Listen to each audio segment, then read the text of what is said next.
En subastas internacionales, han comenzado a reaparecer reliquias personales de quienes ocuparon la cúspide del Tercer Reich. Se encontraron con lupas que habría usado Adolfo Hitler, con cruces, con decoraciones. Un reloj de pulsera con las iniciales de Adolf Hitler fue adquirido por más de $1 millón. Poco después, una de sus limusinas oficiales estuvo a punto de alcanzar los 7 millones. Pero no se trata solo de cifras. Cada uno de estos objetos encierra una historia de poder, propaganda y violencia que aún resuena en la memoria colectiva. La controversia no ha tardado en resurgir.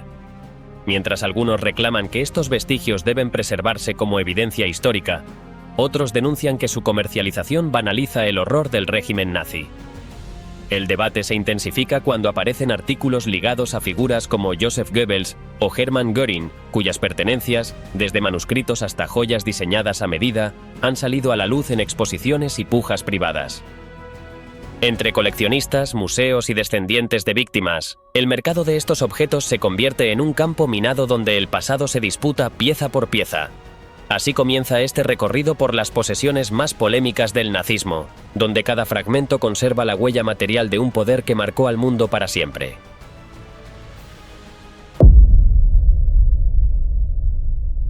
Hitler en subasta, el oscuro viaje de sus objetos más valiosos. De todas las posesiones personales que acompañaron a Adolf Hitler durante su ascenso y consolidación del poder, pocas resultan tan singulares como un reloj de pulsera dorado, fabricado por Andreas Huber. Este objeto, entregado probablemente el 20 de abril de 1933, con motivo de su 44º cumpleaños, coincidió con su designación, junto a Hindenburg, como ciudadano honorífico de Baviera, el primero en la historia alemana en recibir tal reconocimiento. Este reloj, de diseño reversible y manufactura exclusiva, fue incautado el 4 de mayo de 1945 por el sargento francés Robert Mignot. Formaba parte de las primeras tropas aliadas que ingresaron al refugio alpino de Hitler en Berchtesgaden. Junto a sus compañeros, accedió tanto a la residencia secundaria del dictador como a los túneles subterráneos del complejo.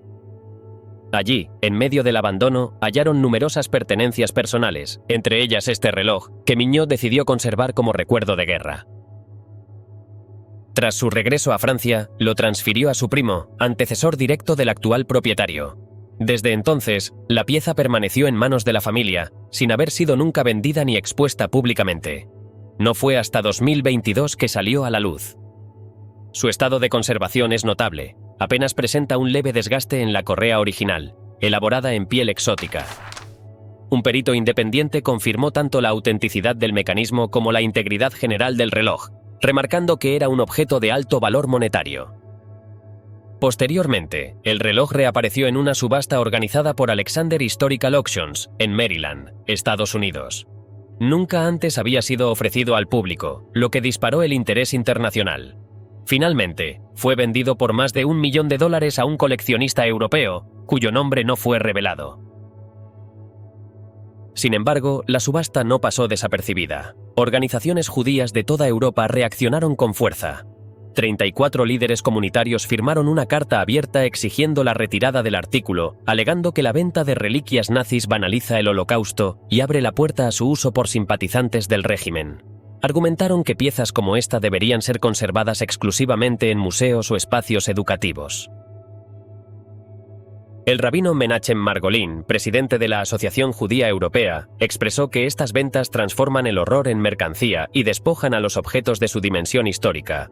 Para él, permitir que materiales tan cargados de simbolismo pasen a manos privadas representa una pérdida colectiva para la memoria. Frente a esta presión, la casa de subastas defendió su posición. El presidente de la compañía, Bill Panagopoulos, afirmó que impedir la circulación de estos objetos sería, en sus palabras, un crimen contra la historia. Según él, la venta no rinde homenaje, sino que permite mostrar que el nazismo fue real y letal. Además, indicó que muchos compradores terminan destinando estos artículos a museos o instituciones académicas, aunque reconoció que algunos permanecen en colecciones privadas.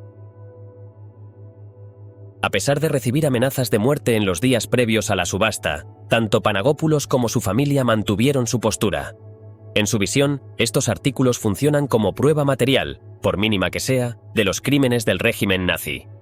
La vicepresidenta de la empresa, Mindy Greenstein, reforzó esta idea al declarar que destruir estos objetos sería equivalente a borrar las pruebas.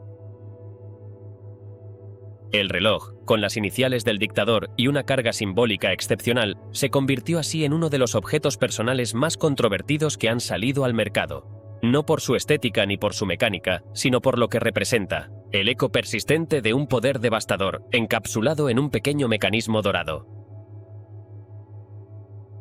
La documentación asociada incluye fotografías, testimonios de veteranos, cartas de herederos y un archivo completo que certifica tanto el hallazgo en Berghof como la identidad del soldado francés que lo recuperó. Su mecanismo interno fue producido por Lecoultre, mientras que la caja, elaborada por un subcontratista, fue diseñada para girar 180 grados, permitiendo proteger la esfera o exhibir la parte trasera grabada. La estructura lleva sellos de oro tanto suizos como alemanes, lo que sugiere un proceso de fabricación transfronterizo, ensamblaje en Suiza y certificación legal en Alemania. En cuanto a su diseño externo, el frente del reloj presenta una esfera negra con la marca Uber en laca oscura, índices dorados aplicados y un patrón de tipo ferrocarril que rodea el contador de segundos a las 6. Las agujas, también doradas, adoptan una forma estilizada tipo espada. No obstante, el elemento más llamativo se encuentra en el reverso. Allí se observa una ornamentación multicolor con una esvástica central, rodeada por una corona de hojas de roble y coronada por el águila imperial utilizada por el partido nazi. Debajo, las iniciales de Hitler aparecen rellenadas en negro mediante una técnica de grabado en negativo. Completan la composición 3 fechas clave. El 20 de abril de 1889, fecha de nacimiento de Hitler. El 30 de enero de 1933, cuando fue nombrado canciller, y el 5 de marzo del mismo año, día de las elecciones federales que consolidaron su poder. Andreas Huber, establecida en Múnich desde 1856, fue una de las relojeras más prestigiosas de Alemania. A comienzos del siglo XX, se convirtió en proveedor oficial de la Corte Real de Baviera, y su fama se consolidó rápidamente entre los oficiales alemanes. Sus relojes, considerados instrumentos de precisión militar, ganaron protagonismo en competencias, eventos públicos e incluso en los Juegos Olímpicos de Invierno de 1936. La marca ensamblaba piezas con componentes suizos de alta gama, como los movimientos de Lecoultre o cajas procedentes de fabricantes helvéticos, que luego eran personalizados en Alemania conforme a la normativa vigente. Esta combinación de elementos permitía el doble contraste, suizo y alemán, garantía de autenticidad y de pureza del oro. Además del reloj que conservó grabadas las fechas clave del ascenso nazi, otro símbolo material del poder de Adolf Hitler pasó a manos privadas tras la guerra: el Mercedes-Benz 770K, una máquina diseñada no solo para el transporte, sino para proyectar autoridad. Este vehículo, uno de los más imponentes del Tercer Reich, se integraba plenamente en la escenografía política del régimen. Encargado en 1938 por Erich Kempka, el chofer personal de Hitler, este modelo exclusivo fue entregado al dictador el 29 de julio de 1939 en Berlín. Aunque Hitler jamás obtuvo licencia para conducir, el coche fue incorporado inmediatamente al aparato ceremonial. Su primera aparición pública tuvo lugar el 6 de octubre del mismo año, cuando encabezó una caravana cuidadosamente organizada para su seguridad y exposición. Con solo 88 unidades fabricadas, el 770.000 se convirtió en una obra maestra de la ingeniería alemana.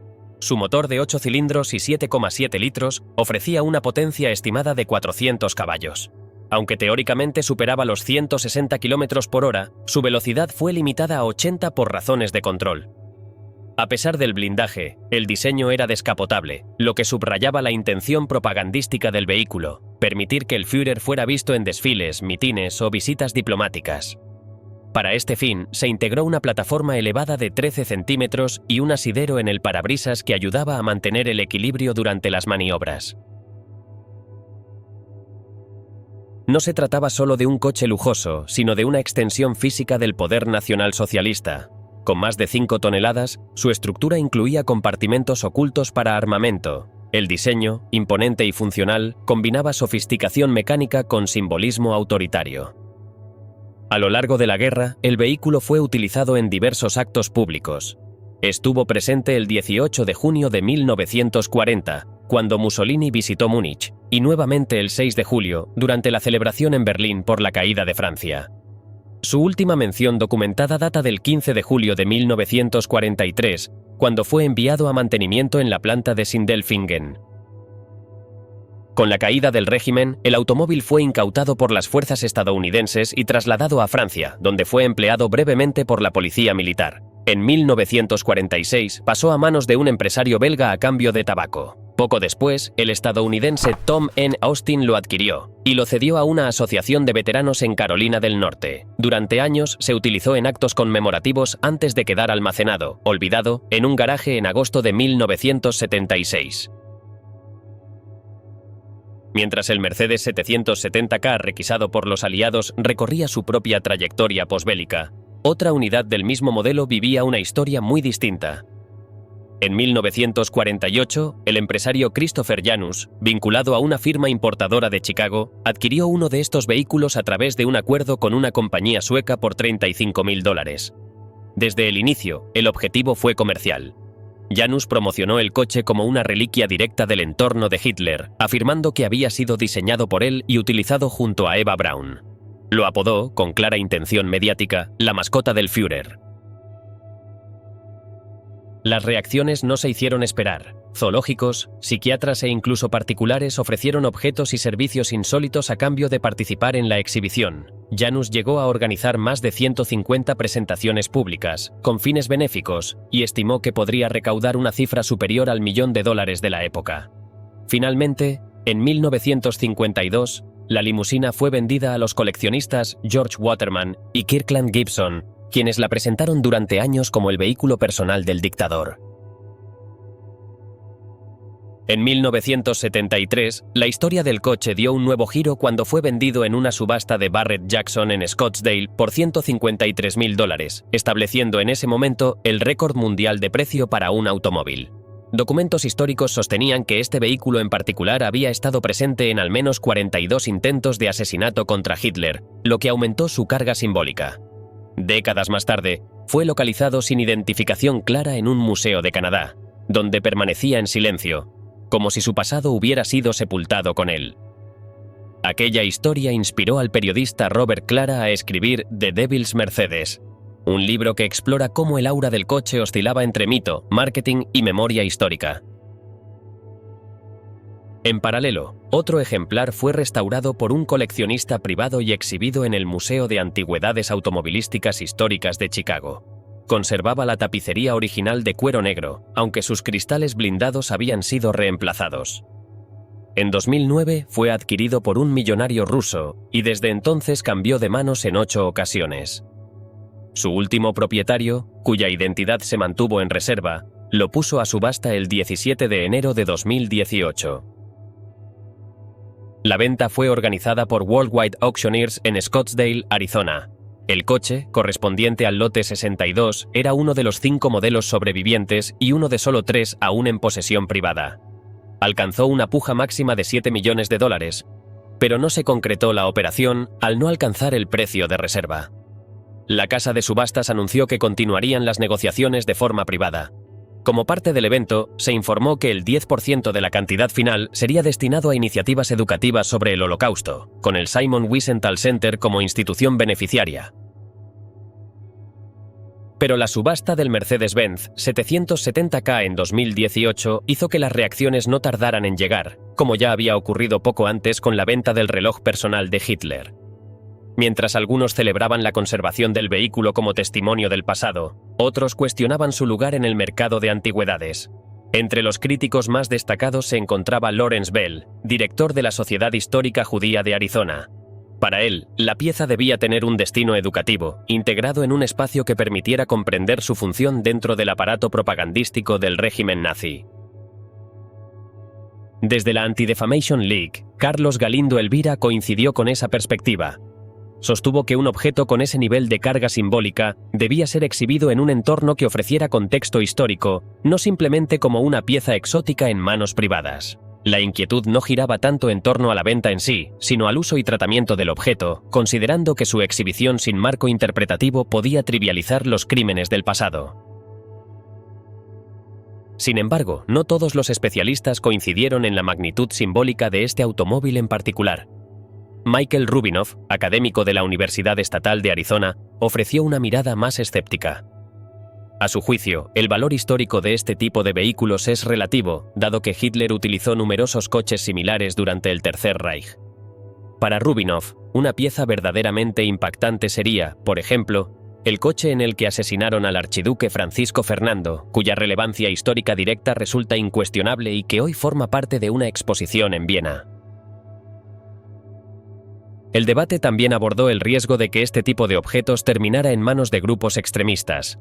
Pero Rubinoff descartó esa posibilidad. Argumentó que los movimientos neonazis carecen en general de los recursos financieros necesarios para acceder a objetos con este nivel de valoración en el mercado.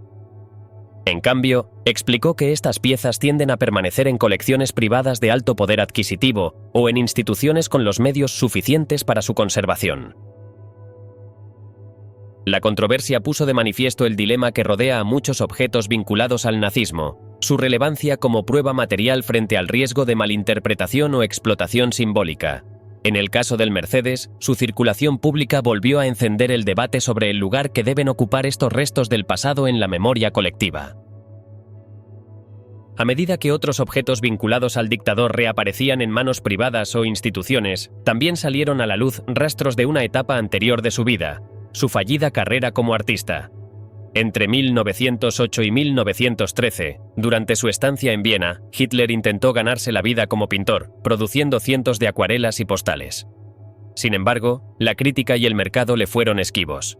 Sus obras, de estilo académico y sin rasgos vanguardistas, pasaron desapercibidas durante décadas. Tras el colapso del Tercer Reich, muchas de estas piezas fueron recuperadas. En junio de 2015, la casa Weidler, con sede en Nuremberg, vendió un lote de 14 obras atribuidas a Hitler, pinturas, dibujos y acuarelas, por una suma global cercana a los 400.000 euros. La más valorada fue una vista del castillo de Neuschwanstein, que alcanzó los 100.000 euros y fue adquirida por un comprador chino. Otro cuadro, Vase mit Blumen, fechado en 1912, se vendió por 73.000 euros. Los compradores, según la casa de subastas, no eran admiradores del nazismo, sino inversores interesados en arte de alta cotización, procedentes de países como Brasil, Emiratos Árabes Unidos, Francia y Alemania. Ese mismo año, en noviembre, una acuarela titulada The Old Town Hall, supuestamente realizada entre 1914 y 1915, fue vendida por 130.000 euros. No todas las operaciones, no obstante, se concretaron sin polémica. Una pintura floral fue retirada en marzo de otra subasta en Los Ángeles, organizada por Nate D. Sanders, sin que se especificaran los motivos. En febrero de 2019, otra venta organizada por Weidler fue menos exitosa. 5 paisajes atribuidos a Hitler, con precios de salida entre 19.000 y 45.000 euros, no encontraron comprador. Entre las piezas no adjudicadas, se incluía una vista de un lago alpino y un cuadro que mostraba un sillón de mimbre con una esvástica. La casa de subastas no aclaró los motivos del fracaso, aunque dejó abierta la posibilidad de ofrecerlos nuevamente en el futuro. La polémica en torno al mercado de arte atribuido a Adolf Hitler se intensificó en 2019 con nuevos casos de posibles falsificaciones.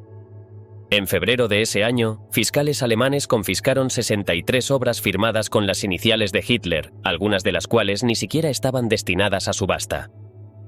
La intervención formó parte de una investigación por presunto fraude y falsificación documental. La fiscal Antje Gabriels-Gorsolke declaró que, de confirmarse las sospechas, se rastrearía la cadena de propiedad para determinar si hubo intención de engaño por parte de intermediarios o vendedores. Paralelamente, la policía de Berlín intervino en la casa de subastas Kloss, donde iban a subastarse 3 acuarelas paisajísticas datadas entre 1910 y 1911. Tras una denuncia ciudadana sobre su posible falsedad, las obras fueron retiradas antes de la puja. Cada una tenía un precio de salida de 4.000 euros. La portavoz policial, Patricia Bremer, confirmó que se investigaba la autenticidad de los certificados que acompañaban las piezas. Estos documentos, elaborados entre 2017 y 2018, habían sido firmados por el grafólogo estadounidense Frank Garo, quien defendía la validez de la firma por su coherencia caligráfica y aparente espontaneidad. No obstante, ni el origen de las obras ni la documentación complementaria fueron aclarados públicamente. Aunque el sitio web del evento mostraba las certificaciones, no ofrecía detalles adicionales sobre la procedencia. El portavoz de la casa de subastas, Heinz Joachim Maider, se mostró escéptico respecto al valor estético de las acuarelas. En declaraciones a Reuters, afirmó que no destacaban por su calidad artística, sino únicamente por el nombre del autor. Comparó su nivel con el de artistas callejeros del Sena, asegurando que la mayoría los superaría sin dificultad. En Alemania, la legislación permite la venta de obras atribuidas a Hitler siempre que no incluyan símbolos del régimen nazi. Sin embargo, medios como el Frankfurter Allgemeine Zeitung han alertado sobre la proliferación de falsificaciones.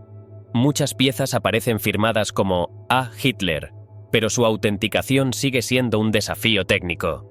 Stefan Klingen, del Instituto Central de Historia del Arte en Múnich, señaló que el dictador tenía un nivel similar al de un aficionado sin formación y que sus obras apenas se distinguían de otras miles producidas en serie en aquella época. Pese a su escaso mérito técnico, las obras continúan generando debate por su vinculación directa con el pasado nazi. Se estima que Hitler llegó a pintar unas 2000 piezas antes de la Primera Guerra Mundial. Intentó sin éxito ingresar 2 veces en la Academia de Bellas Artes de Viena. En una conversación citada por Life Magazine en octubre de 1939, declaró a un diplomático británico que se consideraba un artista, no un político, y que su intención era retirarse a pintar una vez resuelta la cuestión polaca. Tras las puertas de Bogensee, la doble vida de Joseph Goebbels. Después de los rastros materiales dejados por Hitler, las posesiones de sus colaboradores más cercanos revelan otra dimensión del poder nazi, la fusión entre privilegio, propaganda y vida privada.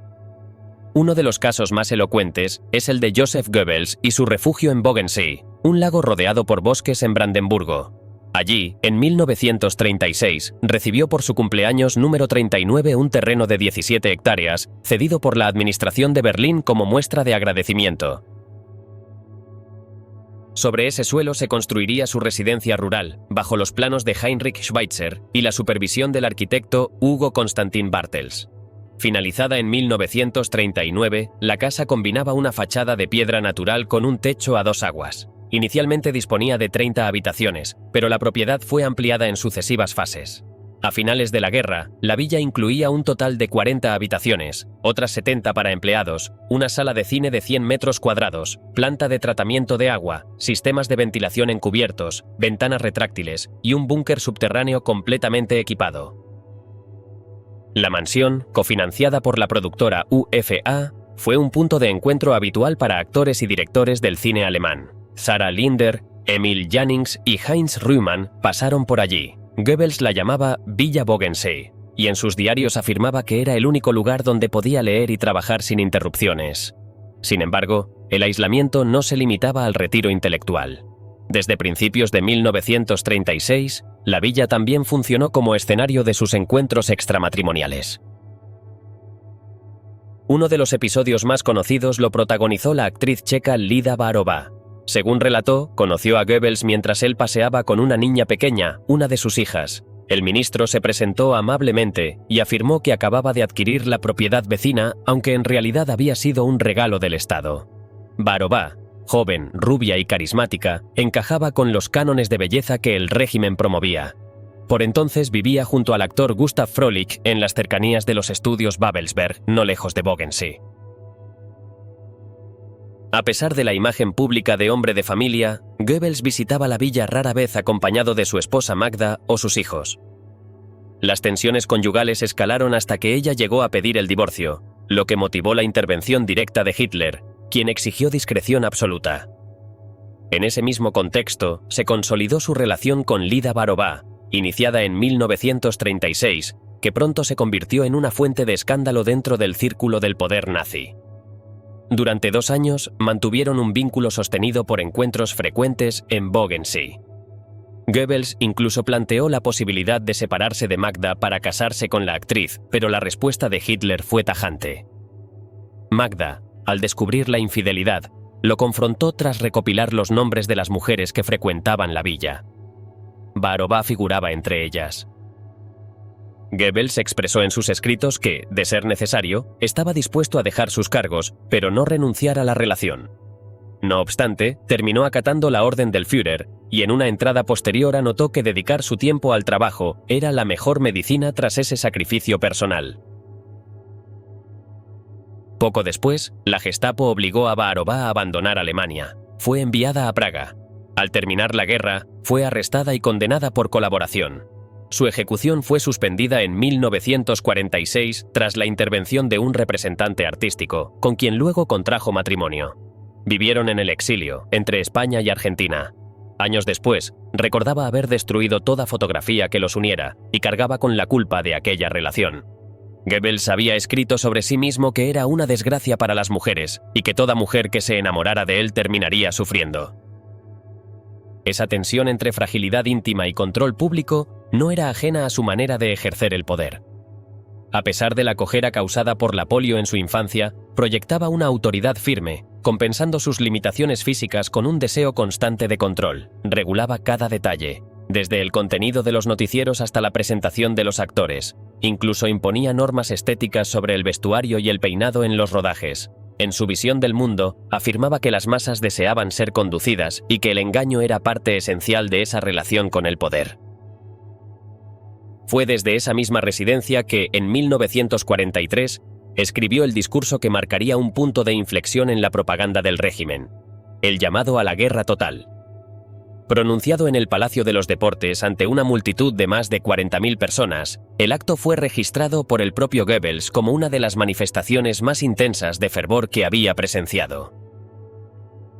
Aquel lugar, desde donde Goebbels redactó discursos incendiarios y cultivó una imagen de poder absoluto, entró en una nueva etapa tras su muerte en 1945. Pocos días después del suicidio del matrimonio y el asesinato de sus 6 hijos, la villa fue ocupada por el Ejército Rojo. Las tropas soviéticas permanecieron allí cerca de un año, y el espacio que había sido símbolo de la propaganda nazi fue paulatinamente transformado.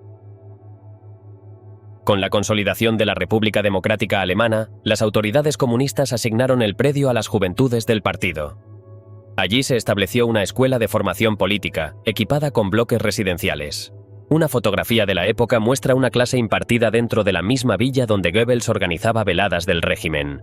El edificio, antes reservado al aparato del nazismo, se convertía así en instrumento de adoctrinamiento comunista.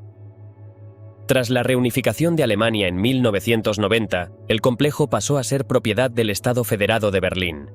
Sin embargo, a lo largo de más de 3 décadas, las autoridades no lograron encontrar un uso estable para la propiedad. En el año 2000, la villa fue abandonada por completo. Desde entonces, la vegetación ha invadido los exteriores, las estructuras se han degradado, y la sala de cine, donde se proyectaban cintas propagandísticas, permanece inutilizable. En 2015 se creó una asociación con el objetivo de transformar el lugar en un centro internacional de estudios para académicos procedentes de zonas en conflicto. La iniciativa no prosperó. Mientras tanto, el Estado de Berlín continúa destinando entre 150.000 y 300.000 euros anuales, poner preludio únicamente para evitar el colapso del edificio. Los costes de restauración son considerados inasumibles, y el debate sobre si vale la pena preservar un símbolo del pasado nazi sigue sin resolverse. A esto se suma un temor persistente, que la propiedad atraiga el interés de sectores extremistas. Por esa razón, las autoridades rechazan su venta directa. Birgit Möhring, directora de la entidad pública encargada de la gestión inmobiliaria, declaró que el riesgo principal es no poder controlar el uso futuro del terreno. Para evitarlo, solo se contempla la posibilidad de arrendamientos a largo plazo con condiciones estrictas. En esa misma línea, la portavoz Marlies Mache subrayó que cualquier oferta debe incluir con claridad el destino previsto del complejo. El contrato actual establece un uso obligatorio de solo 10 años, lo que deja abierta la posibilidad de que, al término del plazo, la propiedad pase a manos de terceros mediante figuras legales interpuestas. En mayo, el ministro de Finanzas berlinés, Stefan Evers, propuso entregar gratuitamente la villa a quienes presentaran un proyecto con utilidad social. La iniciativa generó una avalancha de propuestas, entre ellas la de un dermatólogo interesado en abrir un centro de cuidado de la piel y la de varios especuladores inmobiliarios. Todas fueron descartadas, incluso el movimiento extremista Reichsbürger, cuyos miembros han sido procesados por intentar derrocar al Estado, envió una propuesta formal que fue rechazada de inmediato. Entre las pocas propuestas consideradas con potencial, destacó la impulsada por la Asociación Judía Europea. Su presidente, el rabino Menachem Margolin, envió una carta al comisionado Evers sugiriendo reconvertir la villa en un centro dedicado a la libertad de expresión y a la lucha contra el odio. En la misiva, Margolin expresó que aquel lugar, antaño utilizado para difundir el mal, podría transformarse en un espacio consagrado a promover el bien. Evers calificó la propuesta como valiosa, aunque subrayó que el principal obstáculo continúa siendo la falta de financiación. De no encontrarse una solución sostenible, el gobierno no descarta la demolición definitiva del edificio. Conforme la villa de Bogensee se degradaba con el paso del tiempo, los escritos personales de Joseph Goebbels desataron una disputa judicial que volvió a colocar su nombre en el centro de la controversia. Décadas después del final del Tercer Reich, sus diarios, redactados con minuciosidad y tono confesional, se convirtieron en la base de una biografía académica escrita por el historiador Peter Longerich. La obra, publicada en Alemania en 2010 y más tarde en inglés por Penguin Random House UK, desató un debate inesperado. ¿Debe la familia de un criminal de guerra recibir beneficios por los derechos de autor de sus escritos?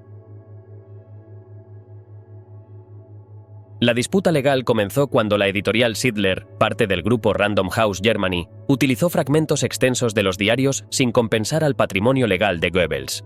Inicialmente se había pactado un 1% del precio neto de venta como regalía, pero la editorial anuló el acuerdo antes de la publicación, alegando que pagar a los herederos de un alto cargo nazi resultaba éticamente inaceptable. La persona al frente de la demanda fue Cordula Schacht, hija de Hjalmar Schacht, el exministro de Economía del Tercer Reich que fue absuelto en Nuremberg, y titular legal de los derechos sobre los escritos de Goebbels. Como representante del patrimonio, exigió que se respetara el contrato original, alegando que los ingresos debían ir a los herederos legítimos, presuntamente descendientes de los hermanos del ministro de propaganda. La editorial, por su parte, propuso donar las regalías a una institución dedicada a preservar la memoria del Holocausto. Sin embargo, Schacht rechazó esa opción, insistiendo en que la propiedad intelectual debía seguir su curso legal habitual, sin excepciones por motivos morales. En julio de 2015, el Tribunal Regional de Múnich falló a favor del patrimonio de Goebbels. Ordenó el pago de las regalías estipuladas, aunque señaló que los derechos expiraban a finales de ese mismo año, lo que acotaba el impacto del fallo a este caso concreto. Para la defensa de Random House, la sentencia fue un golpe simbólico. Rainer Dressen, asesor legal del grupo, declaró que aquel día era triste para Alemania, y criticó que se aplicara un marco legal sin considerar la carga ética del asunto, en una lógica que, según sus palabras, recordaba las defensas técnicas empleadas por antiguos jerarcas nazis. La editorial anunció su intención de recurrir la decisión ante el Tribunal Supremo alemán, no por las consecuencias financieras, sino por lo que consideraba un precedente jurídicamente y moralmente problemático. La subasta de los manuscritos personales de Goebbels, anunciada por Alexander Historical Auctions, no solo atrajo la atención de coleccionistas e investigadores, sino también críticas por parte de voces ligadas a la memoria del Holocausto. Entre ellas, destacó la del jurista Menachem Rosensaft, vicepresidente de la American Gathering of Jewish Holocaust Survivors and Their Descendants. Para él, comercializar este tipo de documentos constituía una forma de lucrar con los símbolos del horror nazi. Rosensaft señaló que este no era un hecho aislado. Un año antes, la misma casa de subastas había vendido los diarios de Joseph Mengele, el médico que realizó experimentos en campos de concentración. En su opinión, materiales de esta índole deberían formar parte de archivos institucionales con fines educativos y no circular por canales privados, donde podrían terminar en manos de admiradores del régimen o ser tratados como reliquias ideológicas. Desde la organización de la subasta, Bill Panagopoulos respondió con firmeza. Alegó que la mayoría de los compradores son particulares con la intención de ceder los documentos a museos o centros de documentación histórica. Según su experiencia, los grupos extremistas no suelen tener acceso ni interés real en este tipo de piezas. Añadió que los manuscritos de Goebbels no han sido objeto de dudas en cuanto a su autenticidad y que su contenido sigue siendo en gran parte desconocido, ya que apenas un 10% ha sido traducido debido a la complejidad de la caligrafía original. Para reforzar su posición, Panagopoulos mencionó que en el caso de los diarios de Mengele, el comprador fue un ciudadano judío que expresó su intención de donarlos a una institución de investigación. Además, aseguró que sus beneficios personales en esa operación fueron limitados, estimados entre $15.000 y $20.000, y que destinó una parte a un monumento conmemorativo de guerra. A título personal, recordó que su padre era originario de una ciudad griega arrasada durante la ocupación alemana, afirmando que jamás actuaría con frivolidad ante el legado del nazismo. Subastando al Reichsmarschall el destino de sus posesiones. Tras el destino de las propiedades de Goebbels, el rastro material dejado por Hermann Göring revela otra dimensión del legado nazi, una mezcla de fetichismo, memoria histórica y mercado. En septiembre de 2019, un uniforme atribuido al excomandante de la Luftwaffe fue ofrecido en subasta por Parade Antiques en la ciudad británica de Plymouth. La prenda, de un característico gris pálido, había sido adquirida previamente a un museo privado en Suiza y presentaba signos claros de uso, manchas de sudor, desgaste en botones y pliegues que coincidían con el cuerpo voluminoso de Göring. El propietario del establecimiento, John Cabello, explicó que el uniforme fue confeccionado por el sastre Viennet Stiller, especializado en ropa para altos mandos del Tercer Reich. A diferencia de los trajes de gala fabricados en los primeros años del régimen, esta pieza mostraba un acabado más modesto, probablemente debido a la escasez de materiales durante la guerra. Cabello interpretó ese detalle como un intento deliberado de Göring por no exhibir lujo en tiempos de privaciones generalizadas. El conjunto incluía túnica, pantalones, tirantes y una gorra de oficial, esta última una réplica, junto con un cinturón auténtico, aunque no vinculado directamente al mariscal. Expertos en uniformes confirmaron que la prenda fue usada por el propio Göring. Un desgaste desigual en el bolsillo izquierdo indicaba un gesto habitual, colocar la mano allí durante sus apariciones públicas. La estimación de salida fue de 85.000 libras. La iniciativa provocó una reacción inmediata. Jonathan Arkush, del Board of Deputies of British Jews, calificó la venta de repugnante y exigió la destrucción del uniforme. Recordó que Plymouth fue blanco de los bombardeos aéreos dirigidos por Göring. La rabina Laura Janner Klausner advirtió que este tipo de objetos pueden acabar funcionando como símbolos ideológicos para sectores nostálgicos del nazismo. Cabello, en respuesta, sostuvo que reconocer el valor histórico no implica avalar su contenido simbólico. Años antes, en junio de 2016, la Casa Hermann Histórica en Múnich también ofreció objetos personales de Göring, entre ellos, un par de calzoncillos de seda con sus iniciales bordadas, radiografías y el estuche metálico que contenía la cápsula de cianuro que utilizó para suicidarse 2 horas antes de ser ejecutado tras los juicios de Nuremberg. La subasta incluía además documentos médicos de Hitler, prendas con bolsillos reforzados para portar armas, fotos secretas del archivo de Robert Kemner, transcripciones de escuchas a prisioneros en Nuremberg y hasta fragmentos de las cuerdas usadas en las ejecuciones del 16 de octubre de 1946. También se ofreció el mazo de madera utilizado por el juez estadounidense Robert H. Jackson durante el proceso, posteriormente regalado a Thomas J. Dodd. Las críticas no tardaron en llegar. El Consejo Central de los Judíos en Alemania, encabezado por Joseph Schuster, tildó la venta de escandalosa y ofensiva y pidió suspenderla. Alegaron que estos objetos debían preservarse en instituciones públicas, no circular en mercados privados donde podrían ser glorificados por extremistas. El propio alcalde de Múnich instó a cancelar el evento por razones éticas y de seguridad. Hermann Histórica defendió su actuación. En un comunicado oficial, la empresa sostuvo que operaba bajo estándares estrictos, vendiendo exclusivamente a museos, archivos y coleccionistas autorizados. Alegaron que su labor facilitaba el acceso de investigadores a piezas auténticas del pasado y que muchos de los objetos que pasaron por sus manos hoy forman parte de colecciones museísticas reconocidas.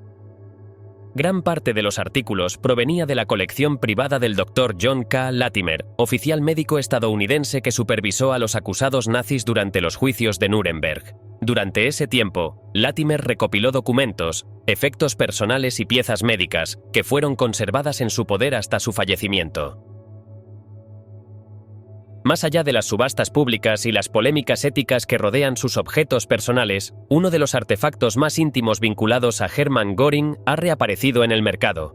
Un anillo de oro con fuerte carga simbólica, que perteneció a su primera esposa, Karin Göring.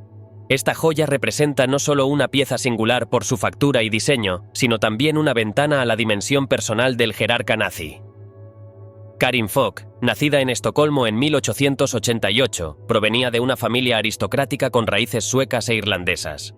Se casó en 1910 con el barón Nils von Kantzow y tuvo un hijo en 1922. Ese mismo año conoció a Göring, entonces piloto civil en Suecia. Aunque ella aún estaba legalmente casada, la relación avanzó rápidamente.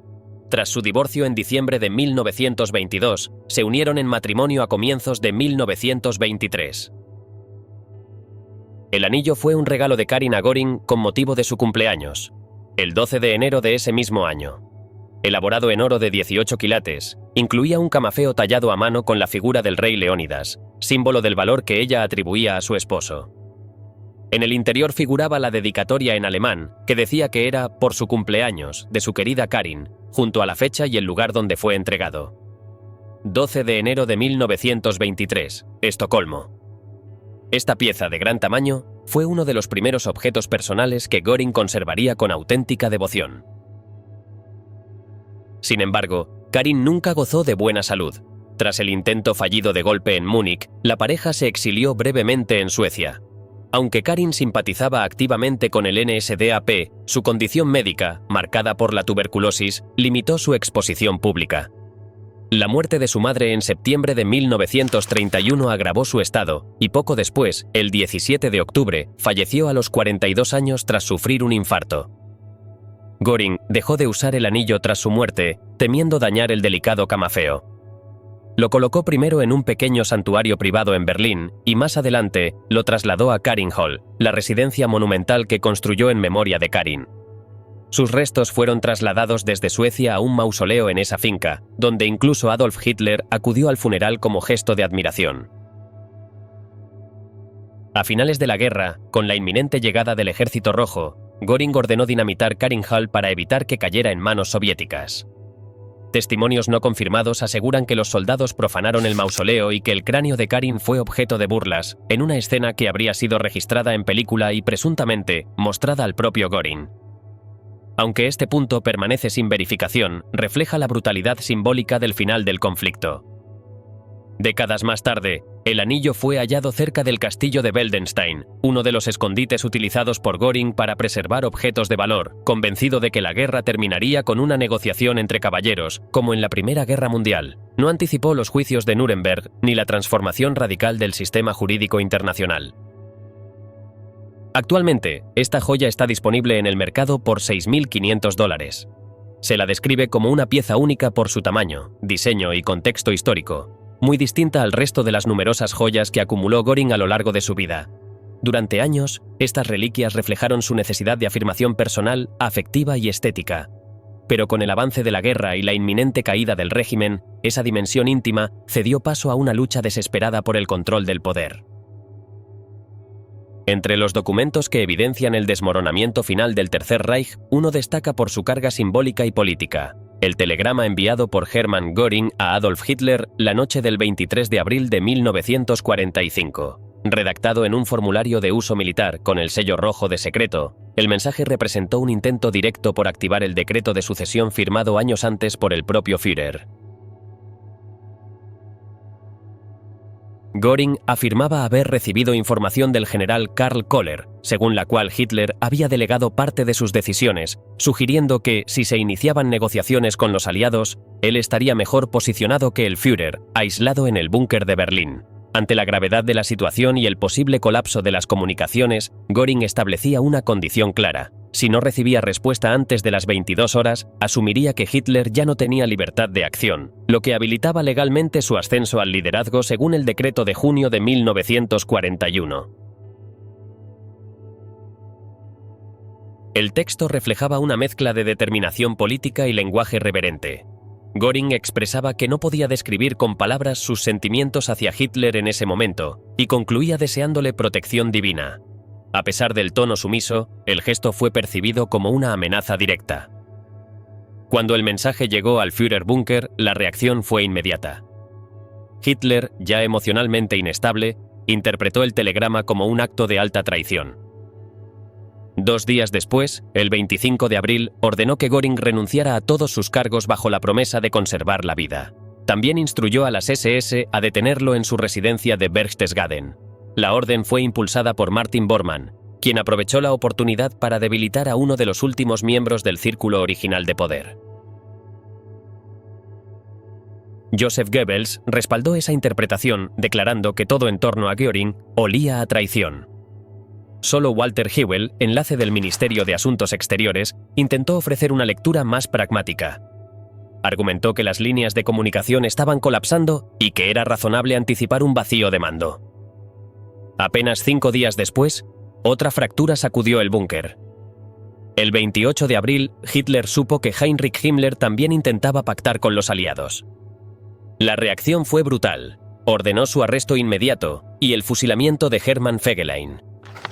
Albert Speer, en sus memorias, identificó el telegrama de Göring como el primer síntoma visible de la descomposición total del liderazgo nazi, una cadena de traiciones que selló el colapso moral y político del régimen. El telegrama que desencadenó la ruptura final entre Göring y Hitler no se perdió en los archivos del Reich. Fue recuperado por el capitán estadounidense Benjamin M. Bradin, quien, tras acceder a los restos del búnker, lo guardó como recuerdo junto a otros documentos. Permaneció décadas guardado en su domicilio en Carolina del Sur, hasta que su hijo, años más tarde, lo mostró a su profesor de historia en The Citadel, el doctor Robert Ricke, especialista en lengua alemana y exmiembro del equipo militar presidencial. Décadas después, el documento volvió a salir a la luz. En 2015 fue subastado en Nueva York por Alexander Historical Auctions, alcanzando más del doble del valor previsto. 35.600 libras. La puja enfrentó a un museo estadounidense con un coleccionista europeo. Según el presidente de la casa, Bill Panagopoulos, su relevancia radica en haber cristalizado el momento exacto en que se desmoronó la lealtad interna del régimen. Añadió que Bormann explotó ese texto para aislar aún más a Hitler de sus colaboradores, y que el valor histórico del telegrama superaba cualquier objeto simbólico de la época. A la vez que algunas de las piezas más emblemáticas de Göring recorrían museos y casas de subastas internacionales, otras permanecieron ocultas hasta fechas recientes. Una de ellas salió a la luz en 2011, cuando la casa Drewatts en Londres anunció la venta de una caja de puros personalizada, fabricada exclusivamente para el mariscal del Reich.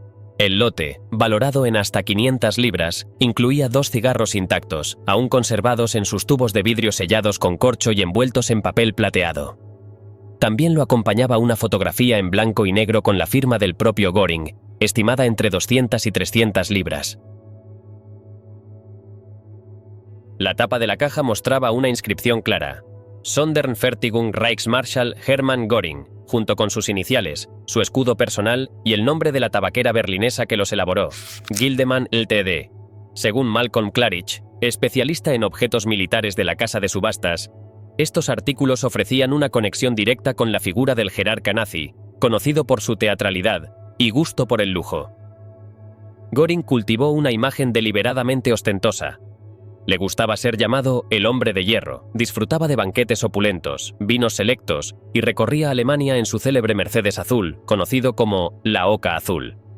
El puro era parte de su puesta en escena, símbolo de poder y refinamiento. Clarich resumía así el valor del hallazgo. Tener en las manos uno de sus puros, aún sin encender, era como sostener un fragmento tangible de la historia. Poco después de que varias piezas personales de Göring circularan por casas de subastas privadas, parte de ese mismo legado reapareció en una exposición pública. En abril de 2014, el Museo Nacional de la Liberación en Groesbeek, Países Bajos, presentó una muestra que incluía los célebres puros del mariscal del Reich, acompañados por una copia firmada del Mein Kampf de Hitler. Ambos objetos fueron capturados en 1945 por fuerzas estadounidenses durante la detención de Göring, quien en aquel momento se hallaba oculto en un castillo austriaco. Estos puros, elaborados con tabaco procedente de Sumatra por una empresa alemana, fueron entregados como obsequio en agosto de 1941, en plena ofensiva aérea sobre el Reino Unido. Desde el museo se sugirió que bien pudo haberlos encendido mientras meditaba sobre los reveses sufridos por la Luftwaffe frente a los cazas británicos. El origen de las piezas quedó documentado en un archivo perteneciente a Louis Otto, funcionario neerlandés que se hizo con estos objetos tras la rendición alemana. Décadas más tarde, su hijo los donó al museo para su conservación y exhibición permanente. A medida que se profundiza en el universo de objetos personales vinculados a Hermann Göring, aparece una pieza que ejemplifica como pocas su gusto por la ostentación combinada con el simbolismo. Se trata de una caja para almacenar puros de alta gama, rescatada de su cabaña de caza conocida como Emmy Hall, situada en los bosques de Romintenheide. Este lugar, frecuentado por la élite del régimen, fue abandonado durante la retirada alemana ante el avance del Ejército Rojo. Un guardabosques cercano a Göring retiró discretamente la caja, que más tarde fue vendida en una subasta en territorio alemán y acabó en manos de un coleccionista privado. El diseño de esta caja revela la fusión entre lo personal y lo político. En la parte superior, el lado izquierdo muestra el escudo heráldico de Göring, mientras que en la derecha aparece el de la familia de Emmy Sonnemann, su segunda esposa. En el centro, un alce con una esvástica giratoria entre sus astas evoca a San Huberto, figura asociada a la caza y utilizada por el propio Hitler como símbolo de misticismo germánico.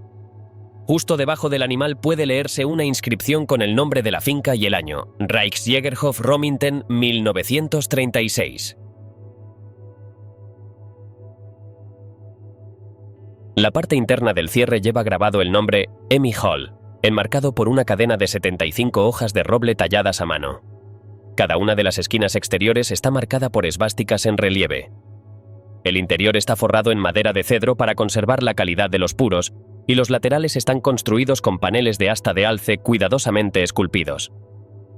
Con unas medidas de aproximadamente 23 por 18 centímetros y una profundidad de 4,5, esta caja no solo sirvió como recipiente para el tabaco más selecto, sino como reflejo de una estética diseñada para proyectar poder. Su precio en el mercado actual ronda los $12.500 y es considerada una pieza única por su valor simbólico, su detallado trabajo artesanal y el contexto histórico del que procede.